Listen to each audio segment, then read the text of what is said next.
নিজের হাতটা ছাড়িয়ে নিল। তারপর হাত দুটো বুকে গুজে গাড়িতে হেলান দিয়ে সানায়ের দিকে তাকায়। সানা ইভানের হাবভাব দেখে বুঝল ইভান তার কথাগুলো বাধ্য হয়ে শোনার জন্যই দাঁড়িয়েছে, নয়তো ব্যক্তিগতভাবে ইভানের তার কথা শোনার কোনো আগ্রহ নেই।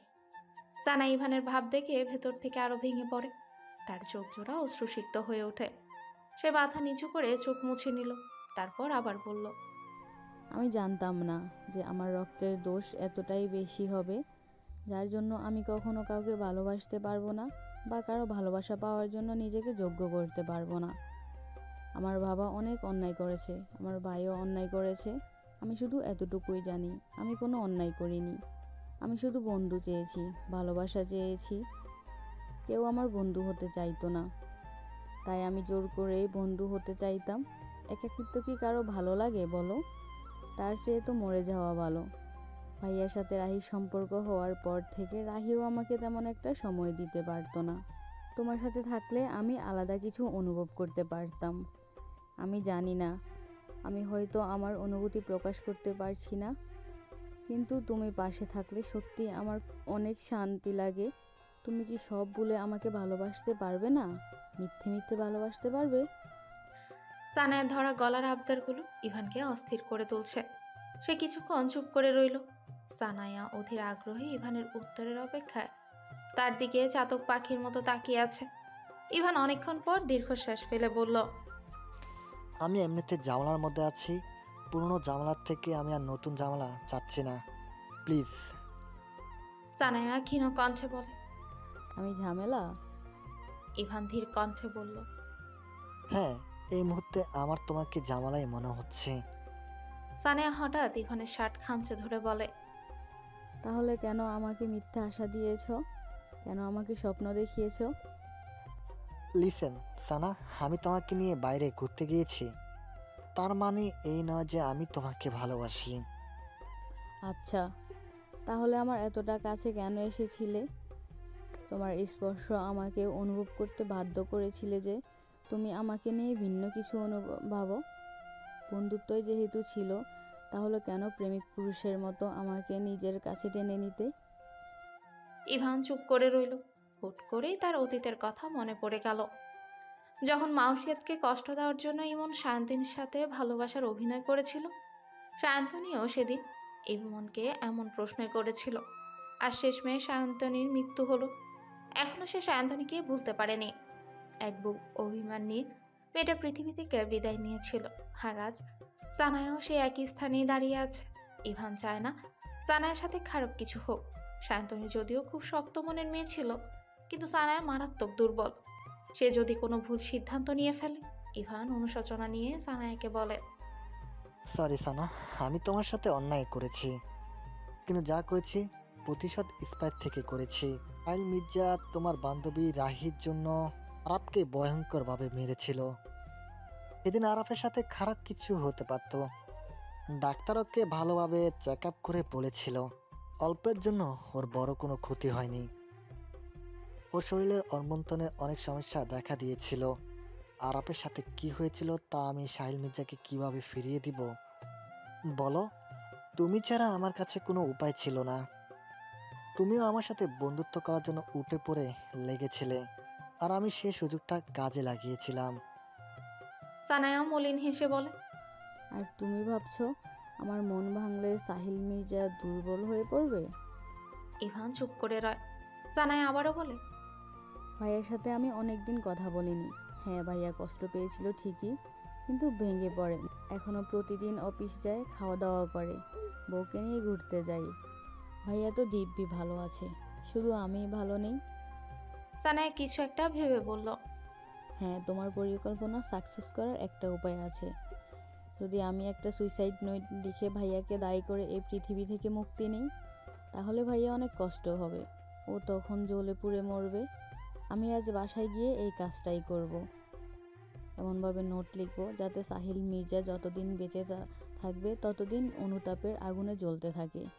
এরপর দেখা যাবে সেও আমার চিন্তায় হার্ট অ্যাটাক করে ফেললো, তখন তোমার প্রতিশোধও পূর্ণ হয়ে যাবে।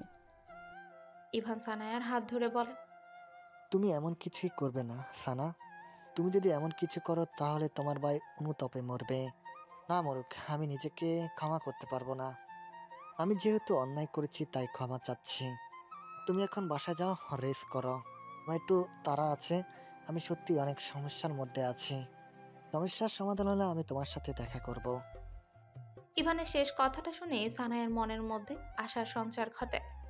ইভান গাড়িতে উঠে বসে, সিটে হেলান দিয়ে চোখ বন্ধ করে।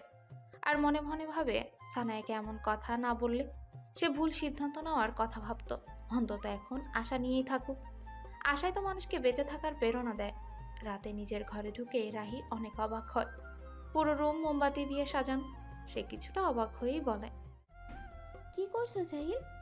রাহির কণ্ঠ শুনে সাহিল মুচকে এসে রাহির দিকে এগিয়ে এলো। রাহির হাত ধরে তাকে কাছে টেনে এনে বলে, সেলিব্রেশন করছি, এখন থেকে তো আমার উপর নতুন দায়িত্ব পড়েছে। রাহি হালকা হাসে। রাহির হাসি দেখে সাহিল বলে, মনে হচ্ছে গুড নিউজটা তোমার জন্য ব্যাড নিউজ ছিল। রাহি অবাক হয়ে বলে, এসব কি বলছো সাহিল? ঠিকই তো বলছি, তুমি তো আমার বাচ্চার মা হতে চাওনি, আমি তোমাকে বাধ্য করেছি, তাই নিউজটা তোমার জন্য খারাপ। সাহিল, বাচ্চাটা আমারও। কিন্তু তার বাবা তো আমিই হব, মিস্টার আরাব চৌধুরী তো আর হবে না। রাহি সাহিলকে এক ধাক্কায় সরিয়ে দিয়ে বলে, আরাফকে এর মধ্যে কেন আনছো? আমি কতবার তোমাকে বুঝিয়েছি আরাফকে আমার মানুষ হিসেবে ভালো লাগতো। সাহিল রাহিকে নিজের বাহুডোরে আবদ্ধ করে নিয়ে বলে, রাহি, আরাবকে তুমি যেমন মানুষ ভাবার ভাবো, আমার কোনো সমস্যা নেই, কিন্তু একটা সময় তো আমি মানুষটায় তোমার প্রিয় ছিলাম, আর এখন আরাব তোমার প্রিয় হয়ে গেছে। আর আমাকে দেখো, কত দূরে ঘুরেছি, কত মেয়ে দেখেছি, কিন্তু তোমার নেশা ছাড়তে পারিনি। সাহিল মির্জা যতই খারাপ হোক, বেইমানি করে না। যার হাত একবার ধরে তার হাত কখনোই ছাড়ে না। রাহি সাহিলের হাত ধরে বলে, যেই মানুষ একটার পর একটা অন্যায় করে তাকে কি বিশ্বাস করা যায়? সাহিল মির্জা হাসতে লাগলো। হাসতে হাসতেই তার চোখে পানি চলে এলো। সে হঠাৎ হাসি থামিয়ে বলে, যখন আমি থাকবো না তখন আমার গুরুত্বটা বুঝবে। আসলে কি জানো বউ, মানুষ পেয়ে গেলে অবহেলা করে, না পেলে আক্ষেপ করে, আর পেয়ে হারিয়ে ফেললে আফসোস করে। বউ, আমি তোমাকে আফসোস করতে দেব না। এদিকে ইসমাম মুন্সি বিধ্বস্ত মুখ নিয়ে বসে আছে। ইমন এসে ইসমাম মুন্সির কাঁধে হাত রেখে বলে, ইসমাম ভাই, কি হয়েছে আপনার? অফিসে আসার পর থেকেই মুখ ভার করে রেখেছেন। ইসমাম কাপা কণ্ঠে বলে, শাহেদ মির্জা বাবার নামে মামলা দিয়ে এসেছে। কেন? আমার বাবা নাকি ওদের মেয়েকে অপহরণ করার চেষ্টা করেছে। কোন মেয়ে? সানেয়া? না সাবা, আমি যাকে ভালোবাসি আর সাবাও তো আমাকে ভালোবাসে, শুধু শুধু ওর বাবাই আমাদের সম্পর্কটা মেনে নিচ্ছে না। আমি না আর এত মানসিক চাপ নিতে পারছি না। ইমন ইসমাম মুন্সিকে সান্ত্বনা দেওয়ার জন্য এক একটা কথা বলছে, কিন্তু ইসমাম একটা বাক্য সান্ত্বনা পাচ্ছে না। তখনই তাদের কেবিনে আহনাফ ঢুকে। আহনাফকে দেখেই ইসমাম বলে, কি খবর? কোনো খবর পেয়েছো? আহনাফ বলল, না, তার কোনো খবর পাচ্ছি না। লোকটা হুট করে কোথায় হারিয়ে গেল? সেটাই তো বুঝতে পারছি না। আরবান তালুকদারের বিরুদ্ধে থাকা প্রমাণগুলো পেয়েছো তো? হ্যাঁ, সংগ্রহ করেছি। ইসমাম আবার অন্যমনস্ক হয়ে গেল। আহনাফ ইসমামের সামনে হাত নাড়িয়ে বলে, আর ইউ ওকে ভাইয়া? ইসমাম মলিন মুখে বলে, আমি ভালো নেই আহনাফ। কি হয়েছে? ইমন আহনাফকে সবটাই বলে। আহনাফ সব শুনে বলে, মির্জা সাহেবের সমস্যাটা কি? ইসমাম হতাশ কণ্ঠে বলে, জানি না ভাই, যখন থেকে আমরা তোমাদের কোম্পানির সাথে যুক্ত হয়েছি তখন থেকেই আরও ঝামেলা করছে। থাক, এসব বাদ দাও। তোমাদের জীবনে সমস্যার শেষ নেই, আমার কথা আর কি শুনবে? আহনাফ বলল, আপনি আর মুন্সি সাহেব আমাদের কোম্পানিটাকে ইটা থেকে মৈত্রীতে রূপান্তর করতে অনেক সাহায্য করেছেন। এখন কি আমরা আপনাকে সাহায্য করতে পারবো না? আমরা মুন্সি সাহেবের বিরুদ্ধে যত মামলা হয়েছে সব উঠিয়ে নেব। আমাদের পরিচিত একজন উকিল আছেন, ওনাকে বলবো। ধন্যবাদ। ইসমামের মুখটা আবার অন্ধকার হয়ে গেল। ইমন আহনাফকে ইশারায় বোঝালো তাকে শান্ত করা কঠিন কাজ। তবু আহনাফ ইসমামের পাশে এসে বলে, ভাইয়া, সাবা আপু তো চাইলে আপনার কাছে সহজেই চলে আসতে পারে। পারতো, কিন্তু ও আমার জন্যই আসছে না। ওর বাবা কোনো সিকান্দারের বসের সাথে তার বিয়ে ঠিক করেছে। ওই সিকান্দাররা সম্পর্কে আমি সব তথ্য বের করছি। মারাত্মক ভয়ঙ্কর লোক। তার রদ্দে রদ্দে সন্ত্রাসে শুনেছি অনেক বড় বড় খুন করে সে নির্বিঘ্নে চলাফেরা করে। আহনাফ আর ইমন একে অপরের মুখ চাওয়াচাই করতে লাগলো। তখনই ইসমাম আবারও বলে, এই সিকান্দারকে আজ পর্যন্ত কেউ দেখেনি, শুধু শাহেদ মির্জা দেখেছিল। সে নাকি বাংলাদেশে কয়েক সপ্তাহ আগে এসেছে। এতদিন কলকাতায় ছিল। প্রায় 15 বছর আগে সে কলকাতায় চলে যায়। বাংলাদেশে নাকি কার সাথে বড় একটা ঝামেলা হয়েছিল, তাই দেশ ছেড়েছিল। আর যাই বলো, আমরা না মন মানছে না এমন মানুষের সাথে সবার বিয়ে হবে। এইটা একদম সীমার বাইরে চলে যাচ্ছে। না জানি 15 বছর আগে ঝামেলার নামে কাউকে খুন করে কলকাতায় পাড়ি দিয়েছিল কি না। লোকটা সাবার যদি কোনো ক্ষতি করে ফেলে, তো এত ক্ষমতাধর নই। মির্জাদের সাথে আমরা পেরে উঠবো না। আহনাফ ইসমামের কথা শুনতে শুনতে অন্যমনস্ক হয়ে গেল। সে কেবিন থেকে বের হতে ইমনও বের হয়ে এলো। ইমন বলল, তুই আবার কি ভাবছিস? 15 বছর আগে আমাদের পরিবারের হত্যাকাণ্ড, আমাদের কলকাতায় নিয়ে যাওয়া, এসবের সাথে ওই সিকান্দারের কোনো সংযোগ নেই তো? একটা কাজ কর, আজই সিকান্দারের সব তথ্য বের করে ফেল। লোকটা যেহেতু বাংলাদেশে আছে, তাহলে আমাদের সাথেও দেখা হয়ে যাবে। এদিকে মুর্শিদ জুবাইরের সাহায্যে ইভান আর তুর্য গিয়ে সুলতান মুন্সির মামলাটা উঠিয়ে নিয়ে আসে। থানা থেকে সোজা সুলতান মুন্সিকে তার বাড়িতে নামিয়ে দিতে গিয়ে ইভান আর তুর্য অবাকই হলো। মুন্সিদের পুরো বাড়ি কালো পোশাকধারী লোক দ্বারা ঘেরাও করা। সুলতান মুন্সি চিন্তিত কণ্ঠে বলে, এরা কারা? বাসায় তো আমার স্ত্রী সন্তানরা আছে। সন্ধ্যা কিছুটা ঘনিয়ে এসেছে। তুর্য আর ইভান সুলতান মুন্সিকে আশ্বস্ত করে গাড়ি থেকে নেমে পেছনের গেট দিয়ে ঘরে ঢুকে। ভেতরে সুলতান মুন্সির পুরো পরিবার কান্নাকাটি করছে। তুর্য আর ইভান তাদের পেছনের গেট দিয়ে বের করার আগ মুহূর্তে হঠাৎ গোলাগুলির শব্দ হতে লাগলো। তারা বাড়ি থেকে বেরিয়ে গাড়ির কাছে সেই সবাইকে কোনোভাবে গাড়িতে বসিয়ে এলাকা থেকে বের হয়ে গেল। টুইঙ্কেল হাউসে আতঙ্ক ভিড় করছে। শাহবাজ খান, মুর্শিদ জুবায়ের আর রিজাউর রহমানও এসেছেন। সুলতান মুন্সির পুরো পরিবার টুইঙ্কেল হাউসে আশ্রিত। 15 বছর আগের রাতটা যেন এবার মুন্সি গ্রুপের উপরই নেমে এলো। ভাগ্য ভালো, ঠিক সেই মুহূর্তে ইভান আর তুর্য তাদের উদ্ধার করে নিয়ে এসেছিল, নয়তো আরও একটা কাল রাত সৃষ্টি হতে পারত। এই মুহূর্তে কারো মাথায় কিছু ঢুকছে না, তবে ঘুরে ফিরে সবার একটা বিষয় মাথায় এলো, আর তা হলো হয়তো মৈত্রীদের সাথে কাজ করছে, তাই মুন্সি গ্রুপকে নিশ্চিহ্ন করার পরিকল্পনাটা করা হয়েছে। রিয়াজুর রহমান বললেন, এই বাড়িটাও কারোর জন্য নিরাপদ মনে হচ্ছে না। সুলতান সাহেবের পুরো পরিবার আজ না হয় আমার নতুন বাড়িতেই উঠুক। এবার শাহবাজ খান বললেন, আমি বাইরে পুলিশ প্রোটেকশনের ব্যবস্থা করেছি। সুলতান মুন্সি বললেন, আমরাও তাহলে এই বাড়িতেই থাকি। সুলতান মুন্সি যে কোনোভাবে রিয়াজুর রহমানকে বিশ্বাস করতে পারছে না, তা আহানা ভালোভাবেই বুঝেছে। সে মুন্সি সাহেবকে আশ্বস্ত করে পাঠিয়ে দিল। পুরো রাত ঘুমাতে পারেনি। এদিকে আহানা পুরো রাত সিকান্দারের তথ্যগুলো নিয়ে বসেছিল। এই নামটা তার অনেক বড় রহস্যের জট খুলে দিয়েছে। আহনাফ লাইব্রেরিতেই সবাইকে ডেকে আনে, আর সিকান্দার ও আরমান তালুকদারের তথ্যগুলো পাশাপাশি রাখে। বাকি 5 জন তথ্যগুলো দেখতে লাগলো। সব তথ্য পড়ার পর সবাই আহনাফের দিকে তাকায়। আহনাফ হালকা হেসে বলে, অপরাধী ধরা খাওয়ার ভয়ে ভুল করে ফেলে, আর সেই ভুল করে ফেলেছে আসল খুনি। তাহলে আমরা যেটা ভাবছি তুইও সেটাই ভাবছিস?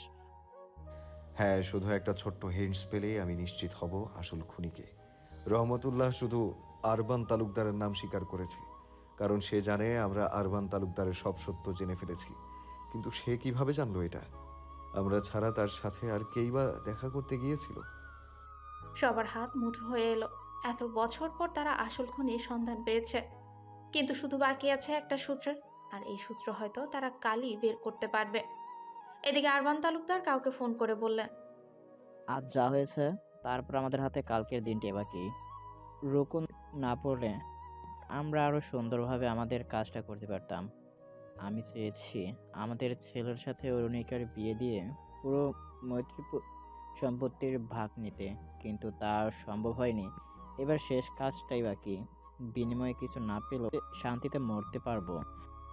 আগামীকাল মুরাদপুরে ঠিক বিকেলে 3টায় বোমটা ব্লাস্ট হবে, আর এই 6 জন তাদের মৃত্যুর পেছনে দৌড়াবে। কালকে কয়েকশো মানুষের সাথে অরুণিকার দি এন্ড সাথে আমাদের বিশেষ অতিথিও কাল শেষ। ওপাশ থেকে কেউ একজন বললেন, এক ঢিলে 2 পাখি, ফেসে যাবে 6 পাখি। কথাটা বলে ওপাশের লোকটা হাসতে লাগলো। সাথে হাসছে আরবান তালুকদারও। সূর্যের আলো চোখে পড়তে আহনাফের ঘুমটা ভেঙে গেল। চেয়ার থেকে মাথা তুলে আশেপাশে তাকিয়ে দেখলো সে লাইব্রেরিতেই ঘুমিয়ে পড়েছে। তার পাশের চেয়ারে তুর্য মাথা হেলিয়ে দিয়ে ঘুমিয়েছে। আহনাফ চেয়ার ছেড়ে উঠে সামনের সোফা থেকে একটা কুশন এনে তুর্যের মাথার নিচে দিয়ে আড়মোড়া ভেঙে লাইব্রেরি থেকে বের হলো। সে নিজের রুমের দিকে পা বাড়াতে যাবে, তখনই মাউসিয়াতের চেঁচামেচি শুনে থমকে গেল। অনিকার রুম থেকেই চেঁচামেচির শব্দ আসছে। আহনাফ সেদিকে যেতেই আরাফ আর ইভানও নিজের রুম থেকে বের হয়। তারা মাউসিয়াতকে কিছু জিজ্ঞেস করতে যাবে, তখনই অরুণিকার রুমে ঢুকে তিনজনই স্তব্ধ হয়ে গেল। মাউসিয়াত শতাব্দীকে মেঝে থেকে ওঠানোর চেষ্টা করছে, আর ঘরে কোথাও অরুণিকা নেই। আহনাফ পুরো ঘরে অরুণিকাকে না পেয়ে অন্য ঘরে তাকে খুঁজতে গেল। এদিকে ইভান আর মাউসিয়াত শতাব্দীকে উঠিয়ে হুইল চেয়ারে বসায়। শতাব্দীর চুলগুলো এলোমেলো হয়ে গেছে, তার চোখে মুখে ভীতি। সে নিজের সব শক্তি দিয়ে কণ্ঠ থেকে শব্দ বের করার চেষ্টা করছে, কিন্তু একটা শব্দ বের করতে না পেরে সে কেঁদে দেয়। শতাব্দী ছটফটানো দেখে সবাই বুঝতে পারলো ভালো কিছু হয়নি। আরাব বারান্দায় গিয়ে এপাশ ওপাশ তাকিয়ে দেখলো বারান্দায় অরুণিকার পায়ে স্যান্ডেলটা পড়ে আছে। স্যান্ডেলটা হাতে নিয়ে সে রুমে এসে দেখে অন্য স্যান্ডেলটা ঘরের ভেতর। আরাব শতাব্দীর সামনে বসে বলে, শতাব্দী, রাতে কি কেউ ঘরে এসেছিল? শতাব্দী চোখের ইশারায় হ্যাঁ বলল। আরাব ব্যস্ত কণ্ঠে বলল, ওরু কোথায়? শতাব্দী বারান্দার দিকে তাকায়। ইভান বারান্দায় এসে ভালোভাবে আশেপাশে তাকায়। তারপর রুমে ঢুকতেই আহনাফ অরুণিকার ঘরে এসে বলে, ওরু কোথাও নেই। তাহমিদ, তুর্য আর ইমনও ততক্ষণে ঘুম থেকে উঠে পড়েছে।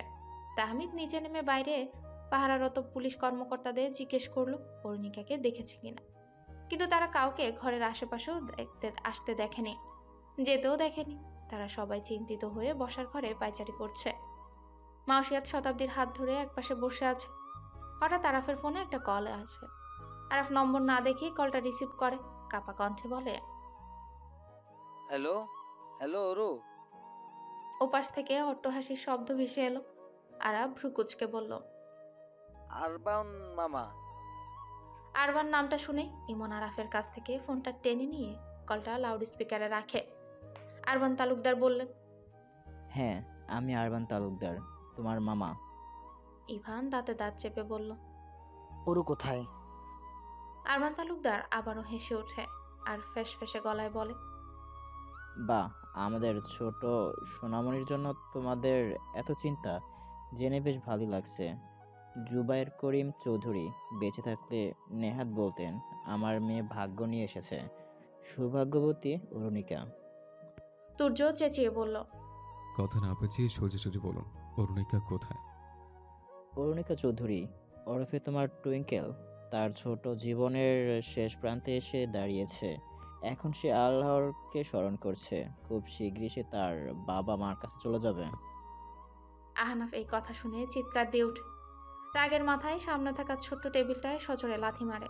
ইমনের হাত থেকে ফোন টেনে নিয়ে চেঁচিয়ে বলে, ওরুর যদি কিছু হয় আমি তোকে খুন করব। আরবান তালুকদার হেসে বলে, আগে তো তোমার ছোট বউকে বাঁচাও, তারপর এমন ভারী ভারী বাক্য শুনবো। এখন তেমন একটা মজা পাচ্ছি না। মজা তো তখন হবে যখন তোমরা 6 জন কুকুরের মতো দৌড়াবে, আর ওদিকে আমাদের ছোট সোনামণি বিড়ালের মতো মেও মেও করবে। আহনাফ আরবান তালুকদারের পুরো কথা শুনলো না। রাগের মাথায় ফোনটা মেঝেতে আছাড় মারে। আরাফ আহনাফকে ধাক্কা দিয়ে বলে, ফোন ফেলে দিলি কেন? আরু কোথায় আছে এটা তো জানতেই পারলাম না। আহনাফ আরাফের কলার ধরে বলে, তোর রুমের পাশেই ওরুর রুম ছিল, তুই একটুও বুঝতে পারিসনি? তোর তো কোনো মাথা ব্যথাই নেই। তুর্য আহনাফকে একপাশে টেনে আনে। আরাফ স্তব্ধ হয়ে আহনাফের দিকে তাকিয়ে রইল। ইমন আরাফের কাঁধে হাত রেখে নরম কণ্ঠে বলে, ওর মাথা ঠিক নেই, অর্ণিকার চিন্তায় উল্টোপাল্টা বকছে। আরাফ ইমনকে সরিয়ে দিয়ে চেঁচিয়ে বলে, আমার চেয়ে বেশি ওর চিন্তা হচ্ছে। ওরু আমার প্রাণ, ও আমার বাচ্চা। আমি বাবার মতো ওকে বড় করেছি। আমি শরীর আর মনের সব শক্তি খরচ করে ওকে এত বড় করে তুলেছি। তুই কি বুঝলি আমার মাথা ব্যথা? ইভান চেঁচিয়ে বলল। তোরা চুপ করবি এখন? এভাবে ঝগড়া করে কোনো লাভ হবে? এবার তাহমিদ বলল। কেউ বারান্দা টপকে অরুণিকাকে ঘরে এসে ওকে নিয়ে গেল, আর বাইরে পাহারারত পুলিশ কর্মকর্তাগুলো কি সারা রাত ঘাস কেটেছিল?